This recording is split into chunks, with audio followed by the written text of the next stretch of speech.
കഴിഞ്ഞു എന്നും ബാക്കിയുള്ളവർ അതിനു വേണ്ടിയിട്ടുള്ള തയ്യാറെടുപ്പുകൾ നടത്തി മേക്കപ്പ് ഒക്കെ ഇട്ട് ഇവിടെ അണിയറയിൽ വെയിറ്റ് ചെയ്തുകൊണ്ടിരിക്കുകയാണെന്നുള്ളത് കൊണ്ട് അധികം ഒന്നും സംസാരിക്കാനില്ല. വളരെ ചെറിയ കാര്യങ്ങളെ പറയാനുള്ളൂ.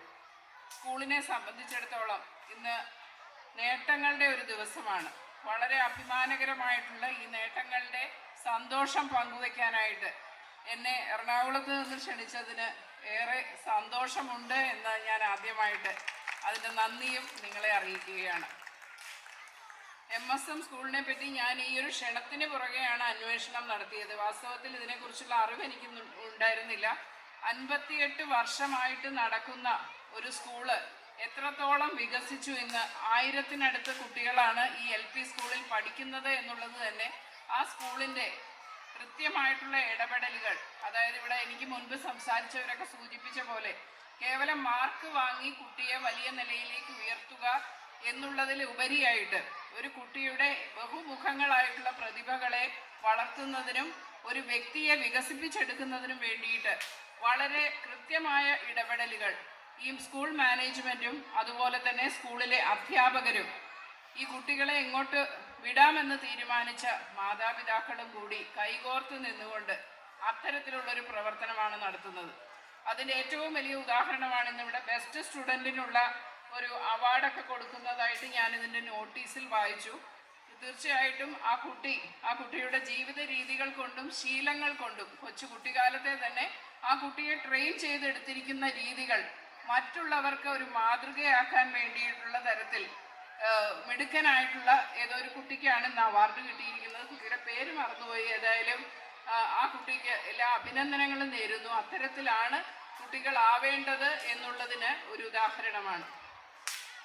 ഇവിടെ മറ്റു നേട്ടങ്ങളും നേടിയവരെ ഇതിനകത്ത് ആദരിക്കുന്നുണ്ട്. ഇന്നിവിടെ ആദരിക്കപ്പെടുന്നതിൽ വലിയൊരു പങ്ക് അധ്യാപകരുണ്ട്, മുൻ അധ്യാപകർ. അവരൊക്കെ തന്നെ സംസാരിച്ചപ്പോൾ ഇവിടെ എത്തിച്ചേർന്നതിന് പുറകെ ആ ആളുകളൊക്കെ അവിടെ ഒത്തുകൂടിയപ്പോൾ ഇതിലെ മാനേജ്മെൻറ്റിലുള്ള ആളുകളെ തന്നെ പഠിപ്പിച്ച മുതിർന്ന അധ്യാപകരാണ്.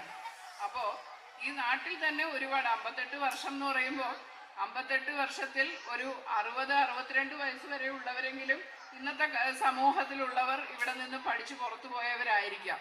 അപ്പോൾ അങ്ങനെയുള്ള ഒരു സ്കൂൾ എന്ന് പറയുമ്പോൾ ഇതിനെക്കുറിച്ച് ഏറെ സംസാരിക്കാനും ഒന്നുമില്ല. നിങ്ങൾക്ക് എല്ലാവർക്കും അറിയാം. അധ്യാപകരുടെ നിരന്തരമായിട്ടുള്ള ത്യാഗവും പരിശ്രമവും അവരുടെ മാർഗദർശനവും കൊണ്ട് തന്നെയാണ് ഈ വലിയ നേട്ടങ്ങൾ ഈ സ്കൂളിനുണ്ടാക്കാൻ ഇടയായത്. ആ പരിശ്രമശാലികളെ അംഗീകരിക്കുക എന്നുള്ളത് വലിയൊരു കാര്യം തന്നെയാണ്, പ്രോത്സാഹനമാണ്. തീർച്ചയായിട്ടും ആ കാര്യത്തിന് മുൻകൈയെടുത്ത സ്കൂളിനെ ഞാൻ ഈ അവസരത്തിൽ അഭിനന്ദിക്കുന്നു. ദീർഘമായ വാക്കുകളിലേക്ക് കടന്നു പോകുന്നില്ല.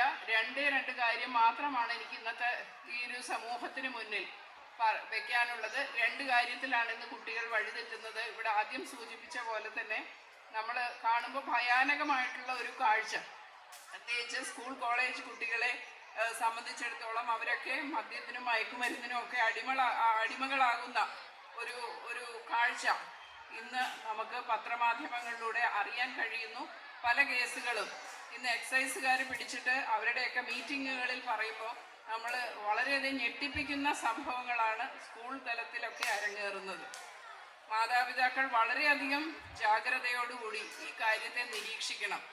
എങ്ങനെയെന്ന് വെച്ചിട്ടുണ്ടെങ്കിൽ ഒരു കുട്ടിയോട് എല്ലാ ദിവസവും ആ കുട്ടി സ്കൂളിൽ വന്ന് തിരിച്ച് വീട്ടിലെത്തിക്കഴിഞ്ഞിട്ടുണ്ടെങ്കിൽ അവൻ്റെ അന്നത്തെ ദിവസത്തെ കാര്യങ്ങളെക്കുറിച്ച് കൃത്യമായിട്ട് ചോദിച്ച് നിരന്തരമായിട്ടുള്ള കമ്മ്യൂണിക്കേഷനിലൂടെയാണ് ഈ ഒരു പ്രശ്നത്തെ നേരിടാനുള്ള ഏറ്റവും നല്ല മാർഗം എന്നാണ് എനിക്ക് പറയാനുള്ളത്.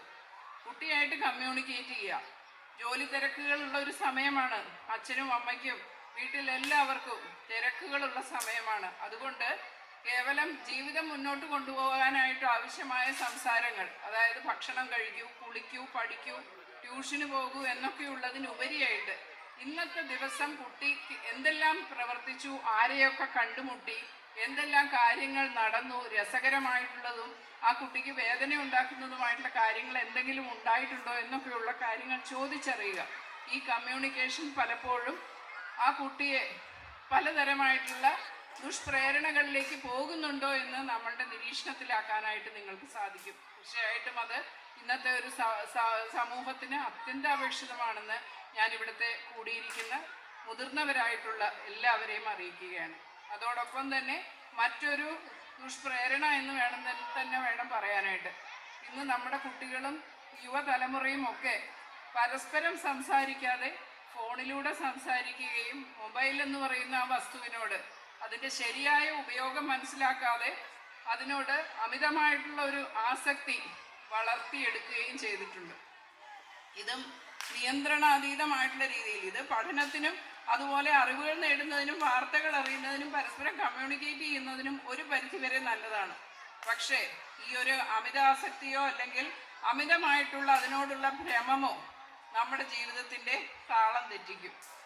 നമ്മുടെ ഒരു സമയത്ത് നമ്മൾ കുട്ടികളോട് മൊബൈൽ നോക്കൂ, കാരണം കോവിഡൊക്കെ വന്ന കാലങ്ങളിൽ നമ്മൾ മൊബൈൽ ഫോൺ ഉപയോഗിക്കാനാണ് കുട്ടികളെ പ്രേരിപ്പിച്ചിരുന്നതെങ്കിൽ ഇന്ന് പഠനം നേരിട്ടായപ്പോൾ ഈ മൊബൈൽ ഫോൺ ഉപയോഗിക്കുന്ന ആ ഒരു സ്വാതന്ത്ര്യം ദുർവിനിയോഗിക്കപ്പെടുന്നുണ്ടോ എന്നുള്ളതാണ് പരിശോധിക്കേണ്ടത്. കാണാനും കേൾക്കാനും ആ പ്രായത്തിലാവാത്ത കാര്യങ്ങളൊക്കെ കുട്ടികൾക്ക് മുമ്പിൽ ഇന്ന് വളരെ എളുപ്പത്തിൽ വരുന്നുണ്ട്. അതുപോലെ തന്നെ പരിചയമില്ലാത്തൊരു ലോകത്തിൻ്റെ ദുർശീലങ്ങളെക്കുറിച്ചും അവരറിയാനിടയാവുന്നുണ്ട്. ഇതിനെ തീർച്ചയായിട്ടും നിയന്ത്രിക്കേണ്ടതുണ്ട്. ഈ രണ്ട് കാര്യങ്ങളെക്കുറിച്ച് മാത്രം ജാഗ്രതയോടെ മാതാപിതാക്കൾ മുന്നേറണം. ഏതായാലും MSM സ്കൂളിൻ്റെ എല്ലാ പ്രവർത്തനങ്ങൾക്കും ഭാവുകങ്ങൾ നേർന്നുകൊണ്ട് ഇവിടെ നിന്ന് പഠിച്ച് പുറത്തിറങ്ങുന്ന കുട്ടികൾ ഈ സമൂഹത്തിന് വലിയ പ്രകാശം പരത്തുന്നവരാവട്ടെ എന്ന് ആശംസിച്ചുകൊണ്ട് എൻ്റെ എളിയ വാക്കുകൾ നിർത്തുന്നു. അതോടൊപ്പം തന്നെ ഒരു ചെറിയ കാര്യം കൂടി സൂചിപ്പിക്കുകയാണ്. ഇന്നത്തെ യോഗം ഇനിയും കുറേ അധികം ആളുകൾ സംസാരിക്കാനുണ്ട്. ഞാൻ വളരെ ദൂരത്തു നിന്നാണ് വരുന്നത്. അത്യാവശ്യം പരിപാടി നിന്ന് പെട്ടെന്ന് പോകാനായിട്ട് എന്നെ അനുവദിക്കണം എന്നുകൂടി ഒരു അപേക്ഷയോടുകൂടി എൻ്റെ ചെറിയ വാക്കുകൾ നിർത്തുന്നു. നിങ്ങൾക്ക് സർവേശ്വരൻ നന്മകൾ വരുത്തുന്നു.